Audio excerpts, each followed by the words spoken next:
Working at the dump cause he doesn't commit any crimes. Every single week he sees the same trash can arrive. Never thought to ask why there always was a man inside. But inside a trash can you never know what you can find. Starbucks Wi-Fi and decent audio equipment too.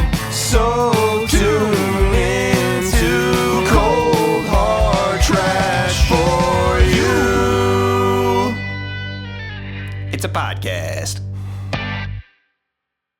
Welcome to Cold Hard Trash CRT episode 106, is it? I forgot to check before we started recording. 106 or 105? 105, I believe. Is it 105?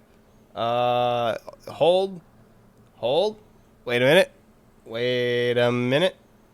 It's 105. 105. Yeah. Welcome to 105. I'm the numbers guy. Cold Hard Trash numbers. CRT 105. I'm your host, Trash Can Jones.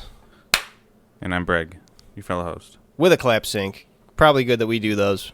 Actually, it's very funny. That doesn't work at all. No? Because this video has a lag that the audio attached to this video doesn't have. Oh.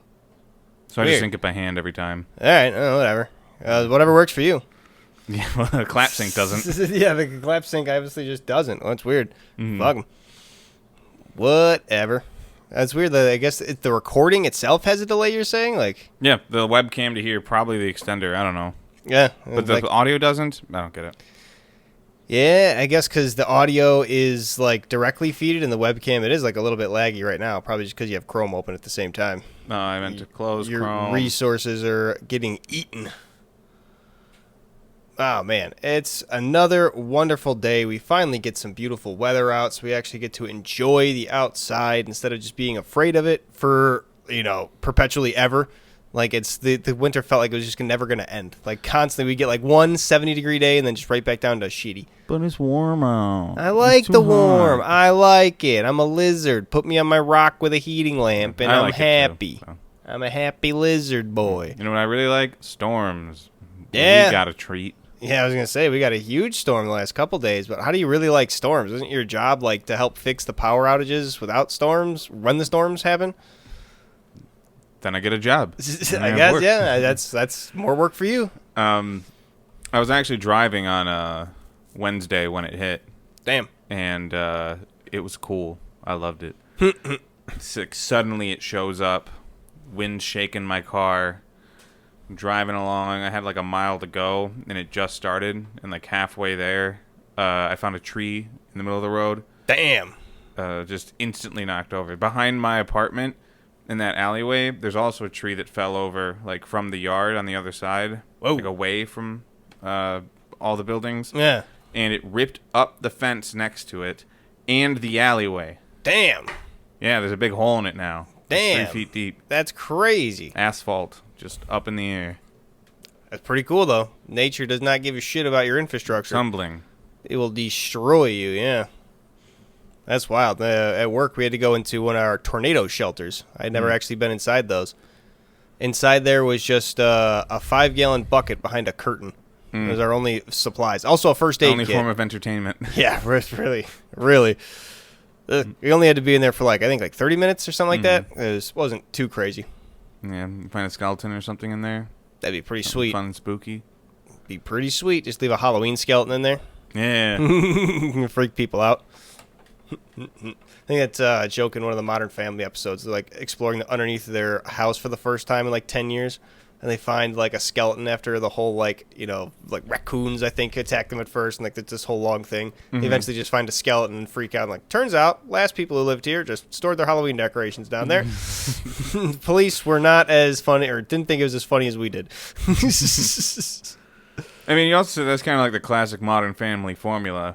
There's a misunderstanding. Oh yeah, that's my favorite episode of that is the whole butler misunderstanding episode where they're everybody's doing their own thing with this butler and he's only getting certain glimpses of it, so he's just putting together this incomplete picture from all the or a complete picture from all the incomplete facts he's getting. It's great. And it's just a fantastic British comedy thing. All right, same price either way. It's not even it's not even a real joke, but the fact that he just keeps saying that, it just becomes a joke over the course of the episode. There's Did we talk about how The Office was originally a British show? Yeah, of course. Okay, cool. I've seen the British UK Office with David Brent. I haven't. Really? I just know that as a fun fact. It is worth watching, especially the to see like exactly how much the U.S. Office like kind of branched from it, but then became like obviously its own separate thing. Like how much it kind of is the same, but then obviously how much it is very much different. Yeah, I mean, just the concept of like an office that's a little miserable, like that feels very British. You know, it's very mundane comedy. Yeah, and somebody's just trying to get their kicks out of the whole thing. It's ridiculous. Like they have the one thing is like kind of not exactly scene for scene, but they do the same bit of the fake firing with Pam, the British version of Pam, and just the British version of it is just so much longer and drawn out and so much less of a joke. It just makes it even funnier because of what it is. So it's just crazier. Just like it's like 2 minutes straight of her crying and them not even reacting to it and be like, all right, then. That was a joke. You can go.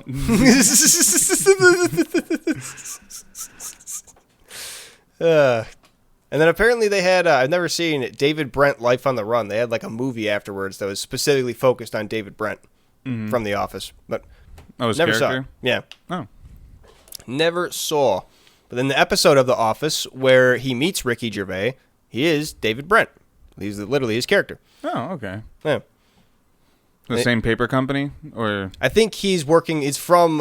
It's part of when he's in like David Brent Life on the Road. So he's like, it's a little bit of a reference to that he gives like what he's doing. But I've never seen the movie, so went over my head. Yeah, I gotta look more into the extended universe. Yeah, right. The whole Office thing. I wonder if Ricky Gervais has like he gets money from the American Office. If Like- he was a creator, they licensed that. Yeah. Right, I wondered is it like a license? Like they had to go to him to start making The Office to begin with. So like no matter what, he's like the bottleneck of where all the funds go because he's like the birth child of it. If so, then he's probably the richest man on the planet. I mean, he's probably getting a pretty penny out of it. Damn, that's probably like they have so much stuff. Like just reruns in general. They were the most rerun show, and then they were the most streamed show. Like that's crazy. They were the show that like was the streaming show. Like that was what put Netflix on the map, is being able to binge The Office. Yeah, take that, Friends. Yeah, fuck you, Friends. I didn't know anybody that was watching Friends. I knew so many people that were watching The Office. I knew a couple of people that were watching Friends. But Yeah, I was gonna say way I more know people one were particular guy that was very into Friends. Most were watching The Office. How I Met Your Mother was another big one when it first came to streaming. And what was another binge show? Breaking Bad, obviously, a lot of people were right into when it came to the streaming services. Damn, that's crazy. It's crazy how there's like how far and wide The Office went, and how like I mean, even though we don't have the same like rerun technology, streaming is like basically reruns forever. You don't have to worry about like when the reruns will come on. You can choose your reruns whenever you want. Yeah. How's about a little bit of everything You could all of rerun the it. time? A half an hour after you watched it the first time. Nobody cares. Do what Yeah. you want. And it's a lot Light a easier to fire do indoors. it than with it. Don't do that. It's a lot easier to do it than if you have a DVD. As cool as DVDs are, I feel like just the act of actually like going through them is a little bit tough. Like if you want to just watch certain episodes or whatnot, like surfing through a certain episode, you got to go through the menu. You usually have to do it with your TV remote or DVD player remote. See, It's not the easiest thing. I never felt like that was a big deal. It's not the you biggest still do deal. it with the remote. The only thing is that the DVDs are a little bit less responsive. Yeah, But- it always depends on your DVD player too, and it's just the TV remote is like the worst thing to do anything besides like input 3 digits or like use it as a binary up down. Like it's literally it's the worst thing for everything else. Well, I mean, like you use a TV remote to access streaming. Yeah, and it's Yeah, a it's the same hassle. thing. It's a hassle as hell. I really am envious of you having that remote that you can just talk into, so you don't have to fuck with all those buttons. Yeah, It the thing is, sucks. I don't even really like it. It works okay. It took me a long time to actually use it because, like, I don't know, like earlier Alexas and stuff like that. I don't use any voice controlled things. No. Because I just feel like I would feel like an idiot. Getting your like voice stolen? No, repeating myself to a robot when it's like I could just input the thing through text. Or whatever, and it just gets it right the first time. But 2 or 3 attempts is quicker than having to input the whole thing with text. And I will Throw a fucking dunce cap on me and have me repeat myself to an inanimate object. No. And they felt so strongly about it. I mean, shit. It's a little bit of ease of access. It's Jetson shit. Computer, play video. and then it does. Sometimes it doesn't. Sometimes it goes, I didn't hear that, and you go, okay, computer, play video. And if it does, I didn't hear that, you go, fuck this, and type in computer, play video. And now you had to say that twice just to get exactly where you were before typing it in. Yeah, I mean, sometimes it doesn't great. Sometimes when you start your car, it doesn't go all the way, so you got to turn the key again. Oh, darn! Then after it starts over, you go, you know what? I'm not even driving this dumbass car. I feel like an idiot. I had to do it twice. This is stupid. Well, it's not like you have another option. I mean, you can walk in that case. Yeah, but like, not really. You can take the bus, depending on where you're going. I don't know. I feel like it's an option to use to make your life easier, and it didn't work out the easiest way the first time, so you use the more analog option. I don't feel like that's a crazy thing. It's just like, yeah, I don't know, that your toaster's broken, so you got to throw bread in the oven. There's something like that. Yeah, but a toaster doesn't you don't need to ask the toaster to do something multiple times. If you feel like if there's something messed up, you can feel it out and come up with a solution, But when it comes to feel out your toaster, yeah, you mess with the dials or you shake it or something like that. You get an idea of what's going on in there. I don't know. I don't think I could address a problem with a toaster by shaking the dials or doing anything like that. If a toaster stops working, I think I'm just fucked. I mean, I like to figure things out like that. It's just a toaster, it doesn't toe down anymore. You just start shaking it. What's wrong with you? Yeah. What's wrong with you? You son of a bitch! You SpongeBob fucking interrogating all the appliances. Calls this his little buddy. Let's see. Yeah, I don't know. I just like fixing the things myself and putting in things and having it be correct the first time. That's fair. That's fair, thing. I guess. I mean, but I like the ability to potentially have the ease of access, because you have to do that little bit of extra work, and you have to hit the button. Sometimes the receiver doesn't get the button, so it takes a little bit. It's a little frustrating, even if you have to do it after the two things of the act of it is frustrating to do. I'll try it at least 3 or 4 times the automatic way before I have to go analog. Mm-hmm.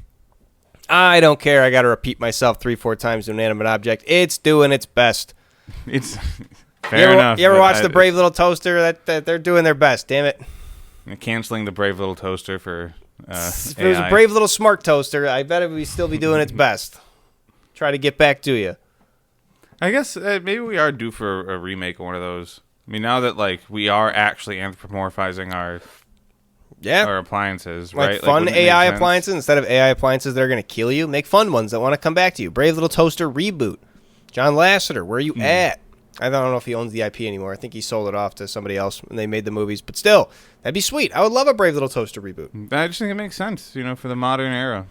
Toaster, they're making another Kirby, Toy lamp. Story. Yeah, they're making Toy Story. Was it 6 they're on now? 5? I forget. I don't remember. I don't know either. I went to a trivia night 2 weeks ago, and they were like, "How many Toy Stories are there?" And you were like, "I don't know." There was a section where it's quotes from movies, and one of them was Toy Story 3. I forget exactly what it was, or maybe it was a question. I don't remember. It had something to do with 2013. Or no, that movie came out back in 2010 or something like that. Toy Story 3. Damn, really? Yeah. Damn. It came out before we were in high school? It did. Because I remember watching it in middle school. They put it on the DVD on the big projector. That's wild. Damn. Yeah. Crazy. Now they got Key and Peele. Yeah, they were in Toy Story 4, right? Yeah. I don't know if they stuck around. I didn't watch it. No, I didn't watch it either. I know I saw the ending part of it in passing where they now live in a carnival or whatever, just giving out toys to kids. And it's they're like, yeah. I thought that was a setup. That's the end. They now run the carnival or whatever. Instead of being given away at the carnival, they run it and just give toys to kids so they can all be happy. Because the whole thing was the carnival is evil and doesn't give the toys to kids. So they just stuck up there all day. I assume anyway. Like I said, I only saw the ending where they're like, now we own the carnival, yay, and they're giving out toys. Have we talked about the horrifying implications of Toy Story 4? Again, a movie that I haven't actually seen. No, but I like there's horrifying implications potentially. So I saw it from the trailers. 1, they got Key and Peele. 2, they got this character like Sporky or something. Yeah, there's a spork that they drew on or whatever, like the preschoolers made. Well, that's the ability of a preschooler to create life. Yeah, haphazardly. Yeah, they should do that in Foster's Home for Imaginary Friends too. The Scribbles. Yeah, similar storyline, but what are you really doing with a spork toy? It's not something that you take care of. Spork. I mean, yeah, have it eventually, and, like, throw he'll it get out. thrown away and Or he'll worse. break into pieces. Yeah. How many SIDS are out there just like making a little spork thing and then now running over it with a Tonka truck or something? Yeah. Probably pretty awful. Yeah, it's happening probably all the time. I mean, you can imagine just like any of those toys, literally like losing limbs and Sid's thing, like getting ripped apart. That's probably awful for them. Yeah, but that's one fucked up kid that's doing that to like things that cost actual money. And they do feel pain because like Woody gets burned and he goes like they do feel pain. That's wild to think. So Damn. now everyone is errantly creating life and putting them into this torturous situation. Yeah, potentially torturous. They don't find it torturous because I don't think their whole life, like I don't think they eat or I don't even think they sleep or anything like that. Have we ever seen a toy die? Almost. That was the whole thing in Toy Story 3, right? Blotzo throws him into the incinerator. Yeah, but then they didn't go in the incinerator. Yeah. Did Blotzo go in the incinerator? No, but like I'm sure there's like other pieces of toys like in the incinerator and stuff. Lotso gets like strapped to the front of a garbage truck or for whatever. By Sid. That's the whole thing. It's like a garbage man wearing the exact same shirt that Sid was wearing. So they're like, oh, it's a reference. It's all coming around. They do that. They do that. The Pizza Planet car. It's everywhere. There's hell on earth for toys in Toy Story. Yeah, and these just are like some of the only guys that are having a good time. How does that work for Mr. Potato Head then? Because he's like meant to come apart. Yeah, but he doesn't give a shit. I wonder. So if Mr. Potato Head is just existent without eyes, nose, mouth, or anything, is he just like, I have no mouth, but I must scream? Like he's a sentient potato? No. This is the Russian sleep experiment, actually. You just leave him with eyes and nothing else. All of a person's senses to see if he'll speak the language of God. He doesn't. He goes insane. I have met with God. He has abandoned us. That's the whole ending of the sleep experiment. Spooky. Yes. That's actually how Toy Story 6 ends. Woody I have met God. He has abandoned us. Yes. Do you think God stays in heaven for he too would have in fear of what he's created? What's that a quote from? Spy Kids. That's what I thought. Steve Yeah, Buscemi something... and fucking Spy Kids. Yeah. It's fucking crazy. Steve Buscemi like dropping a quote like that in a kids movie, like it's kids media back in the day just had some like insanely like adult themes and topics in there just for no reason. Like I was just playing Paper Mario the other day and fucking when you're going underneath with Vivian and just listening to the birds, two of them are like talking about oil. They're talking about like oil conservation and like renewable energy sources. And they're like, we got to figure this out or the planet's doomed. And like another one is like when you first meet the shopkeep and her husband's turned into a pig. She's like, I called him a chauvinist pig and now, oh darn it. It's like, is a kid even gonna know what that means? What the hell? Well, that's the thing about like presenting these more mature topics to children is that like that's kind of how they find out about them and learn about them. Like the word chauvinist, like I don't even think I can really define it per se, but I get what it means. Right. Just like misogynist in general, like very not respectful towards women. Yeah, and like you got to see it to understand it. Yeah. Right? You got to be introduced to it. So pretty good. It's pretty wild. Just like they drop that on you out of nowhere too. Like the birds are the ones arguing about renewable energy. And there's the fact that everybody wants to kiss Mario. Yeah, Goombella, Toadette, everybody does. Miss Mouse. What other adult the one things kid's are there in there? the one kid's there's like 3 kids. Their mom gets turned into a pig, and one of them just wants to eat her. Yeah. Because they're about to starve. So he's like, well, are they good eating? I wonder. Also, that guy that got turned into a pig it wasn't actually the shopkeeper that got turned into a pig. It was Dupree. The other guy. This is the French guy. I love it. And then if you read the Rogueport News, they talk about the next issue talks about the shopkeep got into a fight with him, like punched him in the face. Oh yeah. So you didn't? I'm assuming you didn't read the newsletters as a kid then? No, I never did. That's They're why like really good. I found out that Zesty and Toadsworth are getting into a little relationship. It's pretty great. All the different like side stories you learn about. I love it. They also teach you different recipes, which is cool. Yeah, because there's the recipe section. Yeah, like the in Rookie's New York recipe Times. corner. Yeah. I got like I don't know if I got all 8 Whack-A-Bumps. I got so many Whack-A-Bumps stored up though. Yeah, so funnily enough, that's like more. A single Whack-A-Bump basically heals you to full. Yeah. And fills out your power right now. But pretty great. You mix that with a like Ultra Shroom or something. You should definitely look this up beforehand because there's only 8 in the game total. Then you get an item that does 40-40. Yeah. And you can bring that into the final boss and, be good there's just forever. the final area and then have a couple. Be good forever and ever. Yeah, I'm super rich, so I'll just be able to buy. If it is Ultra Shrooms, I'll be able to buy a bunch of them. I didn't know they sell them right underneath Rogueport. Super easy. Yeah, that's a really high level shop. Yeah, but I mean, still, you can find it so early in the game. I didn't realize. It's pretty sweet. But yeah, when I replayed it, what I really did for most of the game is I just maxed out my FP and I just used Fire Drive over and over and over. Fire Drive is so good. It's crazy how good that is. It's as good as the Earthquake move, but it's just 3 FP instead of a star power. I got 2 attack power pluses as well as a P up, D down. So I have +3 attack and then the -1 defense, and then I'm just gonna start stacking Fire Drive and Power Smash, and just start doing those to be a nonstop hammering. Or I should probably do jump moves too, because you can double up with the. I can do I think it's 12 with 2 jumps or 7 with 1 hammer. Yeah. So damn, it's gonna be but fun. You though. can use the hammer to hit multiple enemies at once with the Fire Drive and stuff. So. Right. Gonna be fun. Gonna be fun doing that out. I've never really actually taken the time to balance out a good badge build. It's gonna be good. I also saw you did the race game. Yeah, the paper race. I had never done that before. I had never known that was in the Pianta parlor. I had to lock in to win that, and it really wasn't worth it. They only use 20 Piantas. Yeah, it's garbage. Yeah. Garbage. The slots can pay out better. With the slots, you're not guaranteed to win anything. In the race game, I feel like you are, because you just figure out how to do it and then you just repeat it. Yeah, but still, it's skill. They should reward skill that you gain, and then you don't need to. They should reward you a little bit more for skill. Shit.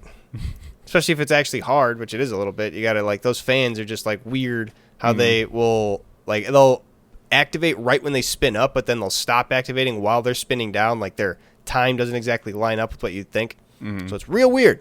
You get thrown off real easy. I almost lost. In the clip that I posted, I was right at the finish line. I almost got blown off because one of the fans stopped. And I was like, oh, no, I thought it was done. What the fuck?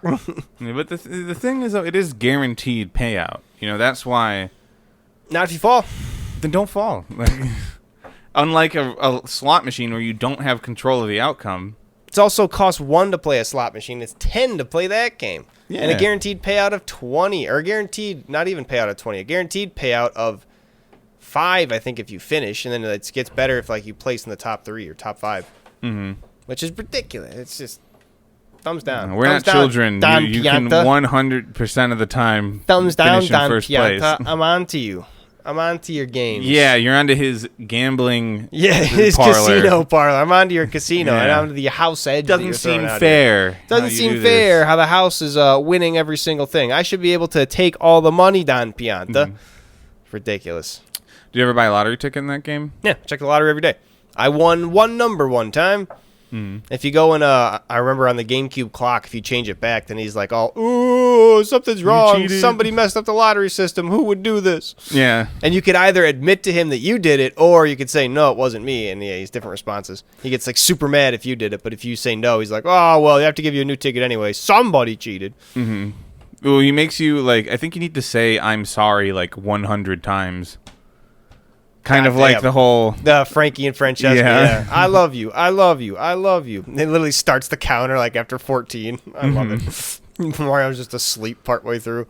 I love that that's just a constant thing. Whenever something goes on for long, Mario just starts falling asleep. Right away. His narcoleptic ass. Well, I think it is just a idle timer. Yeah. And just the fact that he isn't moving. And he just wakes up at the end of everything. You listening? Huh. Just to pop back.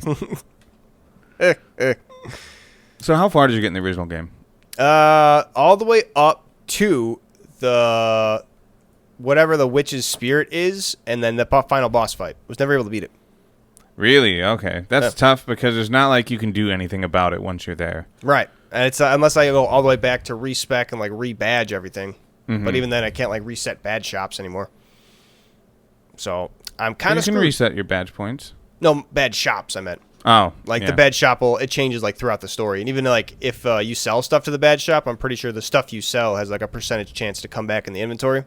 I think for the badge shop in Rogueport, you can talk to the owner and order things. There's the things up there, and then you can ask to just see a list of the things you Interesting. can order. Oh, I didn't know that. Yeah. Okay, maybe you can reset him that way, like a timer. Mm-hmm. Interesting. Another thing, one of the coolest names I've ever heard before, Chet Rippo. Yeah, he's the guy who respects you. I just met him the other day. It's once you blow up that thing with Bobbery. It's not the other guys. It's he's got the bucket on his head, like the barrel. Yes. Yeah. Yes, it is. The wooden barrel. There's Merlee. The thing is, like, Merlin is on the surface, and he, like, powers up your... Yeah, he's the one that shines Yes. sprites. I think it's Merlee, and then what's the other one? It's like, it's not Whirly. I forget. There's the other one that's the fortune teller that like gives you hints. Mm-hmm. And then there's Chet Ripper. Well, the fortune teller doesn't give you hints. Doesn't I thought like they hint you towards like star pieces or whatever, like specifically, or towards treasures? No, that's what Miss Mouse does.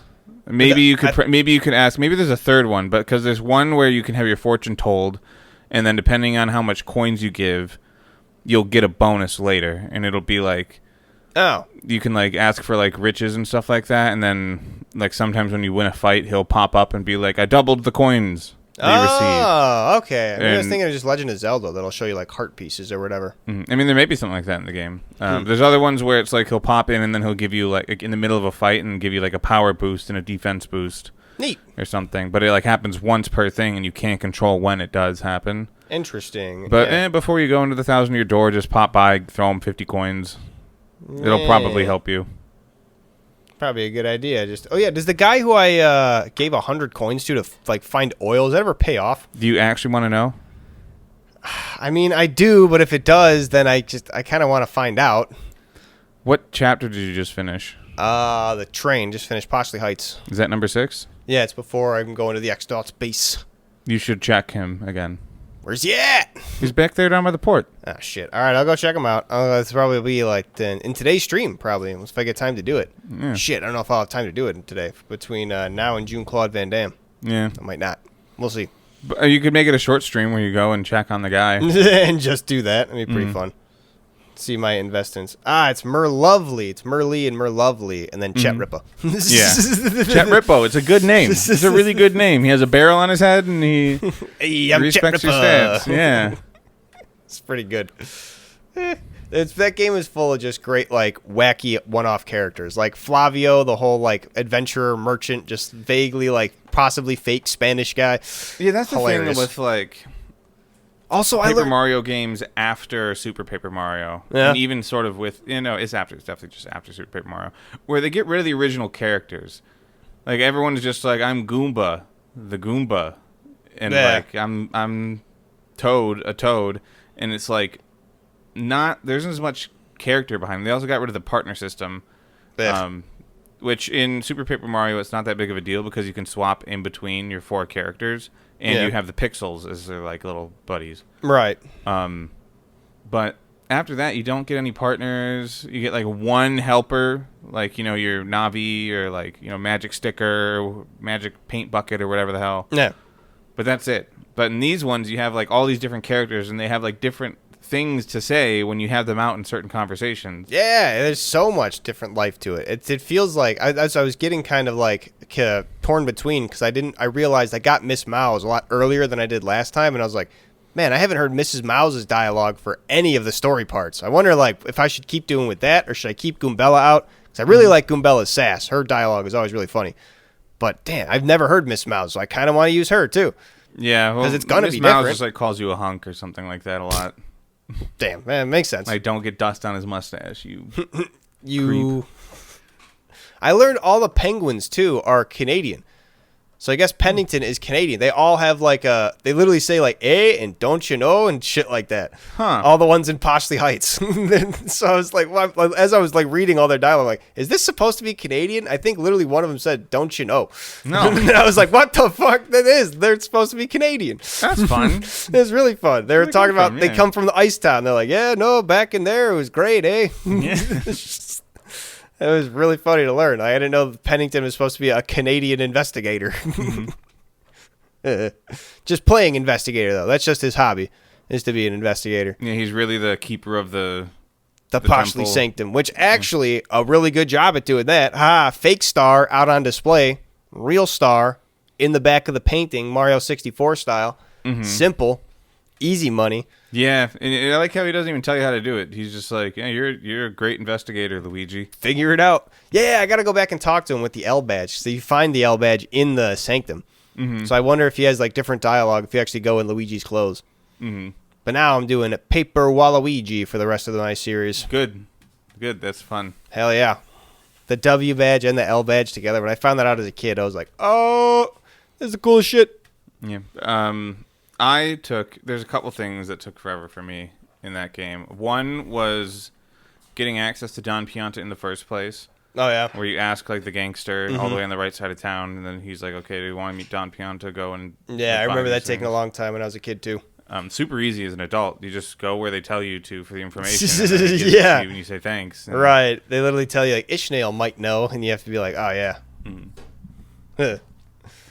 Ishmael, also... Great name. Because he's a snail. He's one of the only snail people, too. There's like the snail and dog people that I don't remember being in Mario games ever, but they're all over Rogueport.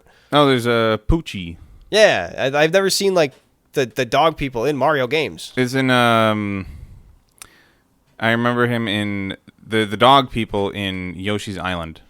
And they aren't even people, they're just dogs. I was going to say, yeah, they're like, those are the dogs that have like the spots, and yeah, they're like the big mouth, tiny eyes. Like, I'm talking the people in Rogueport are like actual just dogs, like dog face guys, like hands in their pockets, walking all cool. Yeah, well, I think they're the same. Are they? Yeah, and then the bartender's like a bean guy. Yeah, I don't know what fucking he's supposed to be. I just did the Trouble where it turns out again, we were just talking about adult things. The one Trouble where this woman's like, I used to be a young actress and I had this love and we lived together, but once I got this big part, he left me with a note saying that, you know, he would only hold me back, but now I've gone and lived my life and I'm really happy as, you know, a mother and then my child of 3, but I've just been reminiscing on this old time, and can you go and bring this note to him and see if he remembers me? And then he just acts like he doesn't. So you have to go and break the news and be like, do I tell you the truth? Do I lie about it? I'm like, what is this? Like, this is a real adult situation right now. The kid, this would go way over their head. And then doesn't he like bust into the room or something and say? No, I don't think so. Damn. Didn't happen. She just gives you the meteor cake after that. Which is, all right, just gives you healing for 2 turns after you eat it. Yeah. There's the Trouble with Babulber, which I'm very glad I backseat gamed you on that. That fucking hot dogs, yeah. God, that would have been annoying. That was really good. That was really hot, which it's fucking spicy. Yeah. Hot dog, yes.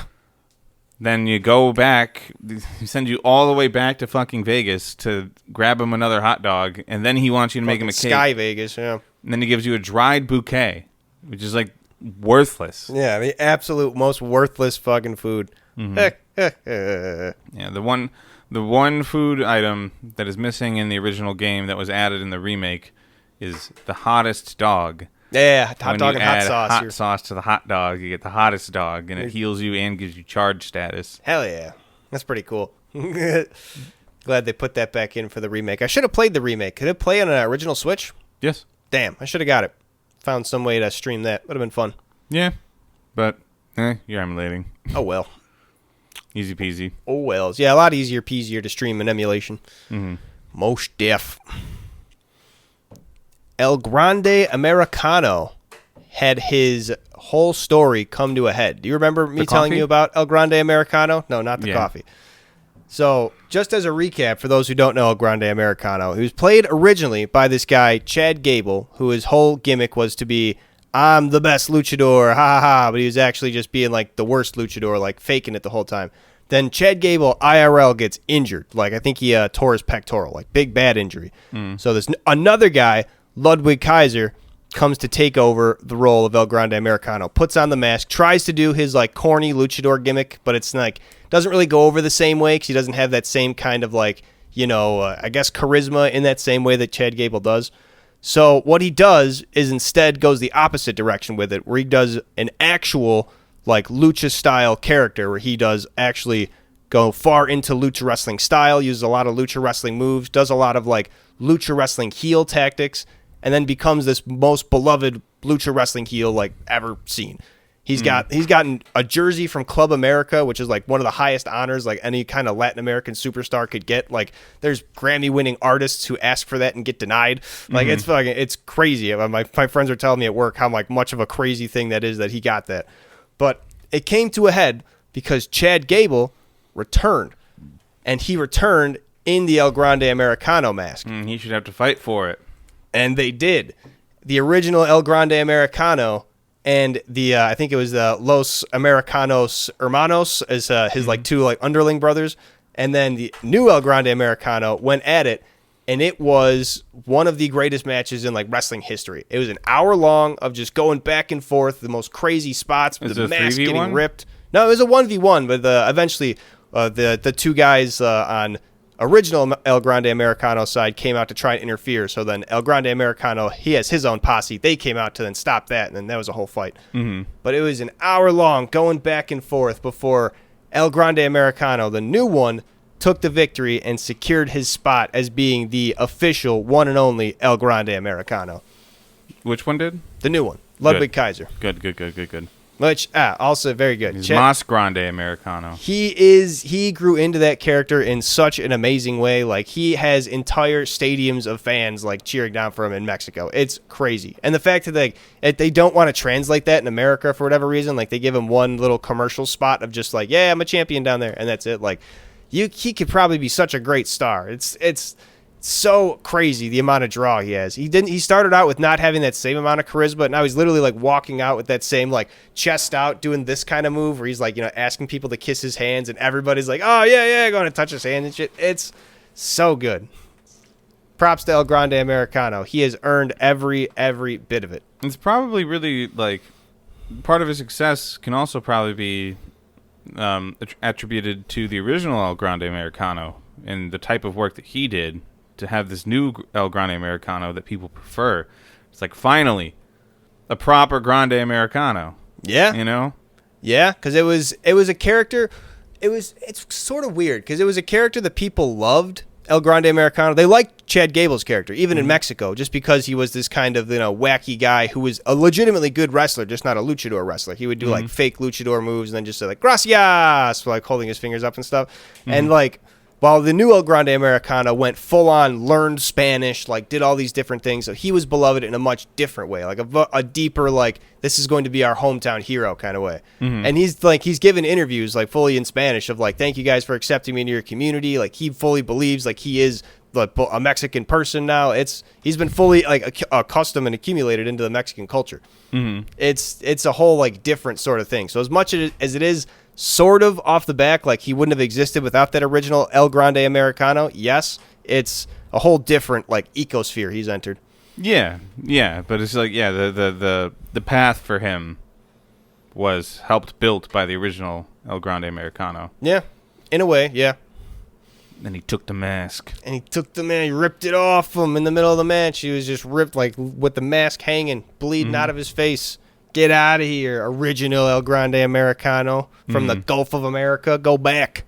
Go back to the Gulf of America. Go drown yourself. Yeah. Strand him. Get him out of here. That was crazy. One time, I think it was Big Show threw Rey Mysterio into the Gulf of Mexico. Crazy. How close was the ring? Well, they took him outside the arena. Like, there was a whole fight where they were going backstage and everything, and then he eventually just threw him into the Gulf. Like, I guess they were on a stadium right by it. I don't know, in Texas. Or maybe, no, it wouldn't be it had to be in Texas or maybe somewhere around there in the South. Yeah. Good there's stuff. Just like, there's a lot of the Gulf of Mexico is like beaches. Yeah. Throwing him in is like throwing him into the shallow end of a beach. Yeah, it was right off like a boat dock part. So like, it was somewhat of like a deep water. Like, he disappeared under the water. Yeah. Hey, Rey Sleeping Mysterio with the fishes. Rey Mysterio did the craziest spots. Have I ever shown you the Great Khali one where he gets his skull crushed? No. He does. I'm gonna show it to you because even in like describing it, it just doesn't do it justice. He does.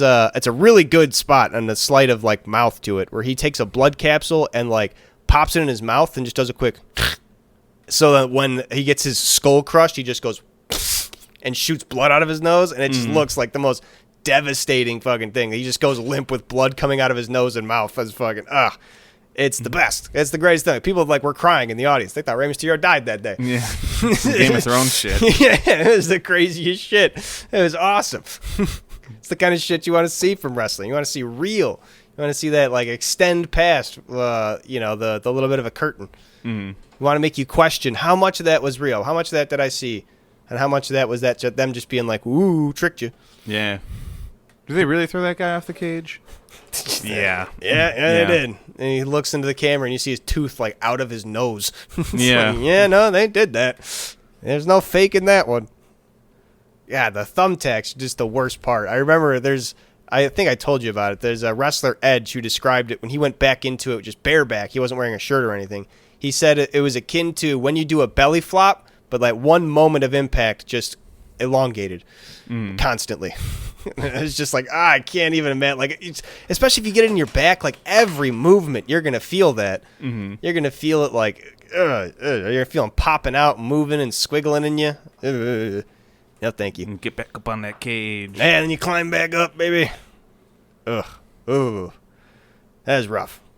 King Crab did a sort of thumbtack spot where he dropped out the seashells, and I feel like that would be even rougher. Getting dropped on seashells? Yes. That shit would crack and shatter in you. Yes. Oh, my God. He did do it on CPA, who's known for wearing 2 shirts, so, I mean, he probably had the best defense to it. Okay, these gimmicks are getting out of hand. Oh, you think a certified professional accountant is too much of a wrestling gimmick? No, wearing 2 shirts. Oh, his whole gimmick is that he's Yeah, I know. the shirt and fucking tie, rips it off, and he's got another shirt and tie underneath. Yeah. Sometimes he wears 3 shirts. Ooh. And 3 ties. Extra power-ups. Yeah. I feel like you could tell at that point. Sort of. I mean, he's also like one of those guys like that's just built like sort of a caveman or a gorilla where he's just got like a really big chest and broad shoulders. So he kind of just looks that way when he's got like extra padding up there. You kind of wonder, like, he's got more than one shirt on, but it's like, how many is underneath there? How many shirts and ties could he have fit? Pretty great. Yeah. Whenever the tie comes off, it's supposed to get real serious. Then King Crab, once he gets a hold of that tie, mistakes. Shouldn't be wearing ties in the ring. After it comes off, what does he grab it and run? No, that's like his hulking up moment. Like guys rip their shirt off, he just takes the tie off. It's like, shit, he's getting relaxed. He's getting mildly Kicking relaxed. up his feet. Yeah, with right? a nice Chianti. He's having a nice dry martini. Yeah. He does a lot of CPA. Does a lot of like group match stuff where it's just a lot of like chaos of him getting thrown off ladders or like catching guys who jump off really high spots. Mm-hmm. Wonder if he's like a guy that choreographs that stuff, because normally a lot of the guys who are in the matches will choreograph the spots. Like a lot of guys who want to choreograph bigger spots. I said it backwards. A lot of guys who want to choreograph bigger spots end up being the ones in the matches because it's like, hey, I got this idea. Right, I guess I'll do it. You know, like nobody's going to be like, yeah, I'll jump off the thing and shit. Like, if you got the idea, you got to be the one who's willing to do it to get it done. Unless you got a crazy daredevil around. Who knows? That guy Darby Allin does crazy shit just for the hell of it seems. Yeah, and then you can be like, hey, Darby. Right, I got a new idea for you. What if you did 3 backflips through the pane of glass, and then you hit someone, and then they both went through panes of glass? Mm-hmm. He'd be like, there's not enough thumbtacks in that, man. What if I set it on fire, too? Yeah. It's just, Darby Allin's a maniac. He's like 5'10", 100 pounds, too, type of maniac. Like, he's going through glass panes and tables weighing like nothing more than a brick. It's insane. Yeah, you need a lot of force to get through that. That's why, like, a lot of the things, like, especially back in the day before they used the fake tables and stuff, they'd make sure these guys, like, the big guys going through tables. You wouldn't see Rey Mysterio going through a table because he just wasn't big enough. He couldn't crash through it with enough force. Nowadays, they have, like, the breakaway tables, and they'll see, like, they literally make flimsier ones that are made to just collapse.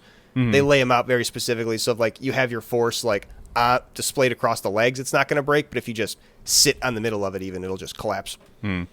Very cleverly designed tables. Are they tables. making special tables for that, or is it just modern tables? Bad quality. But that's just the old Chinese tables. No, I'm pretty sure. It's like the ladders are the same way. You're never going to find a ladder that's like actually 2-sided climbable because that's pretty dangerous.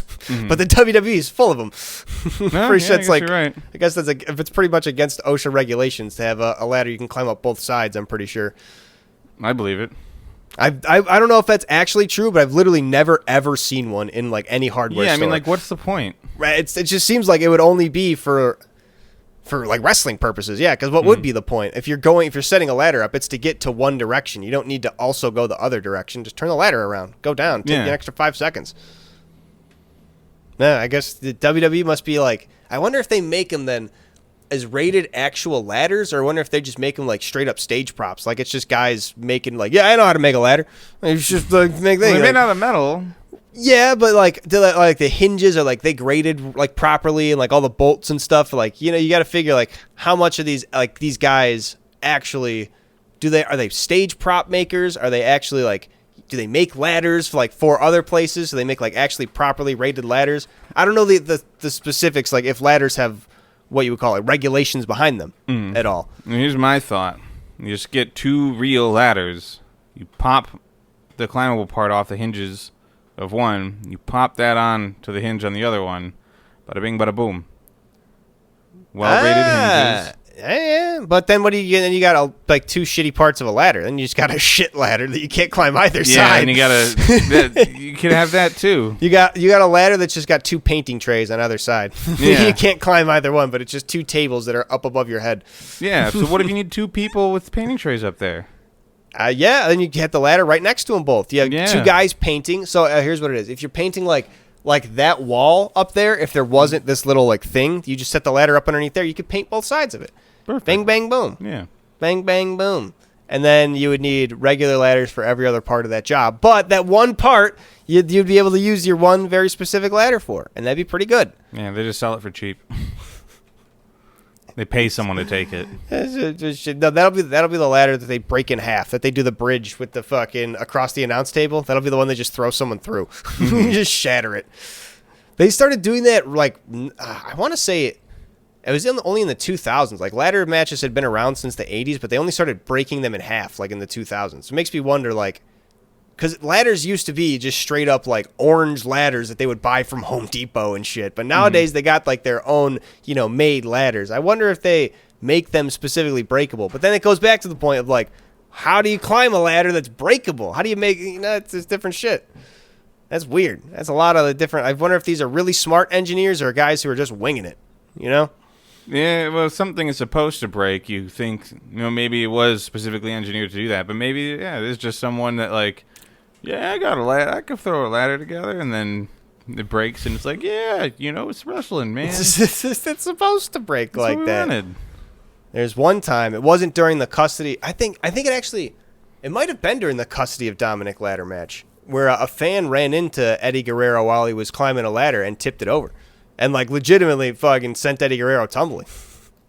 I don't remember seeing it from that match. No, because they cut it out of the broadcast and all retapings of it, because it's like a not supposed to be seen on TV gaff. I don't know if it was in the actual custody match.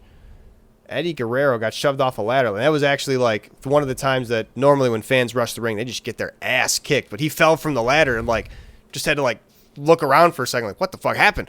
Like, did he kick his ass? No, the security just like ended up grabbing the guy and getting him out of there. Did he kick his ass? I hope so, yeah. I hope they roughed him up on the way out. Because Jesus Christ, you almost killed Eddie Guerrero. He could have fallen, like, broken his leg backwards, fallen on his neck wrong. Like, he just fell and looked around, like, thanking God that he was still alive. It was insane. And he went back to fight for custody. Hell yeah. He went back to try and win Dominic's love, which is still going on. Dominic is still doing the whole gimmick of, like, Eddie Guerrero was my dad. Get out of He here. said he's a wrestler.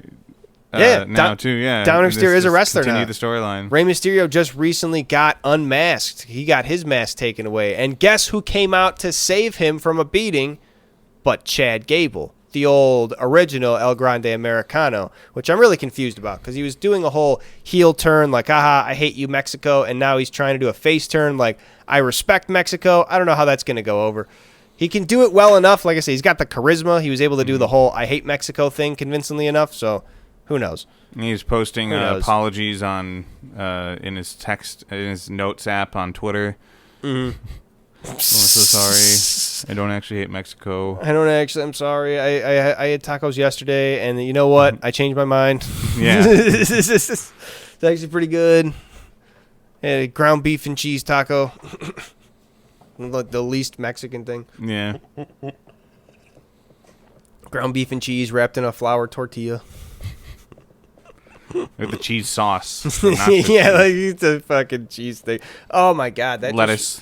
That reminds me of the new season of Kitchen Nightmares. I say new; it came out like 2023 or something like that, 2022. They rebooted it for just one season, and it had this guy who they always try to do it up, like because you can learn about reality TV. They tell people behind the scenes like, hey, do it a little bit extra, get a little combative. He's going to want to yell at you. So maybe yell back at him some and shit like that. They always kind of do that. But even with that, some of the people they find are just off the wall. The first episode is the chef who calls himself the culinary gangster. Has his own like metal business card and shit. And it's like all of this stuff like, you can't even ask a guy to make this up. Like, he's 100%. This is his shtick and shit. Like, a metal business card? You're giving that away? It's right. It's insane. And so his whole thing, he's doing. I think it's like a rich like upscale bar. It's supposed to be like you go to a bar and it's the one you pay $40 for a burger, and you're supposed to be like cool about that. Mm-hmm. So he serves up to Gordon Ramsay, and he's like, he asked him about the cheese sauce. I think that comes with the fries. He's like, oh, do you make this cheese sauce? He's like, yeah, I make it in house.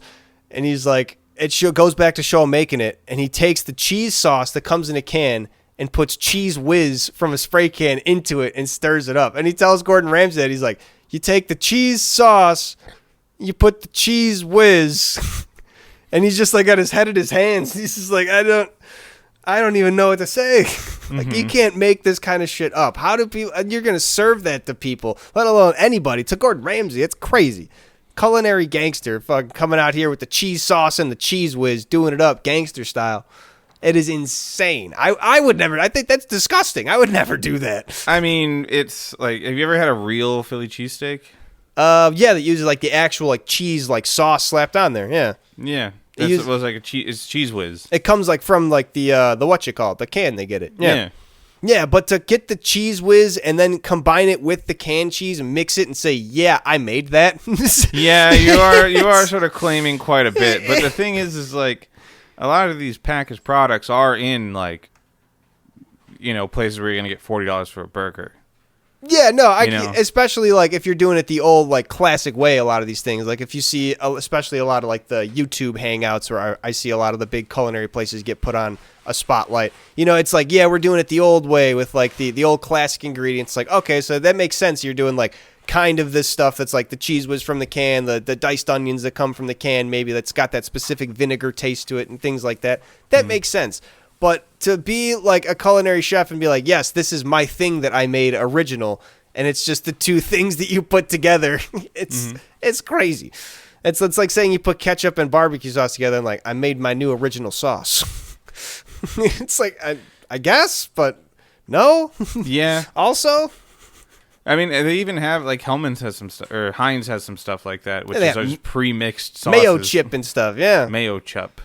Mayo must, because adding those two words together, how you would like mayo chup, doesn't work. Can't say that. Mayo must. Must up.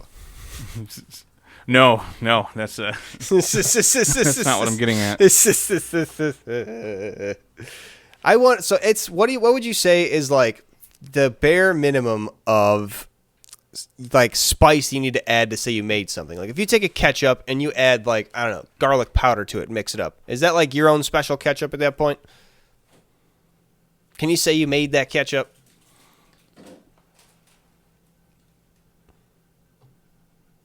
I made garlic ketchup. Yeah, I can say you made a garlic ketchup. I guess I would accept that. It's not the most original creation. You know what's really good? Curry ketchup. A spicy ketchup? I could like that. It's not even spicy. It's just got like curry powder in it. Very good for British banger sausages. British banger sausages? They're called, bangers and mash. Oh. That's a type of sausage. Oh, I did not know that. Yeah. Interesting. There's a British pub downtown that I went to a couple times. And their food, I mainly just want to get the appetizers, but one time I did go there for a meal and I got a flight of pot pies. Damn. Like little mini pot pies? There was 4 pot pies, each one in a little ramekin. Ah, cute. That's pretty good. Yeah. A flight. What were they? Were they chicken, beef, lamb?